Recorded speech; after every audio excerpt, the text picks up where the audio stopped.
Hello guys, હું આજે તમને મારો વિજ્ઞાનનો પ્રોજેક્ટ બતાડું છું. મારા વિજ્ઞાનનો પ્રોજેક્ટનું નામ છે પ્રોટીન યુક્ત ખોરાક વિશે. તો ચાલો. કાર્બોદિત આપણાને ઘઉં, બાજરી માંથી મળે છે. તે શક્તિ પૂરી પાડે છે. કાર્બોદિત પદાર્થ ઉર્જાનો મુખ્ય સ્ત્રોત છે.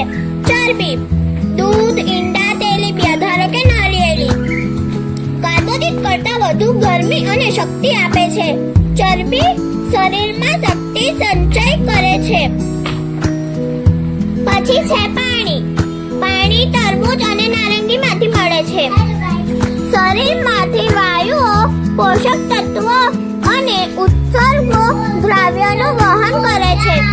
પ્રોટીન દાળ, ચણા, દૂધ નવા કોષ અને પેશીઓના સર્જનમાં ઉપયોગી છે. આમ પ્રોટીન શરીરની વૃદ્ધિ કરે છે અને ઘસારો દૂર પાડે છે. વિટામિન જામફળ અને ટામેટા શરીરની તંદુરસ્તીની જાળવણી માટે જરૂરી છે. શરીરને રોગથી રક્ષણ આપે છે. વળી આંખ, હાડકાં, દાંત, પેઢા સ્વસ્થ રાખે છે.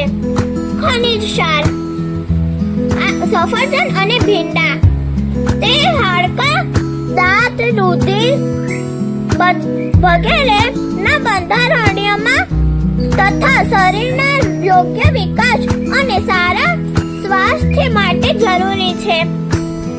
પાચક રેશા કેરી અને ચીકુ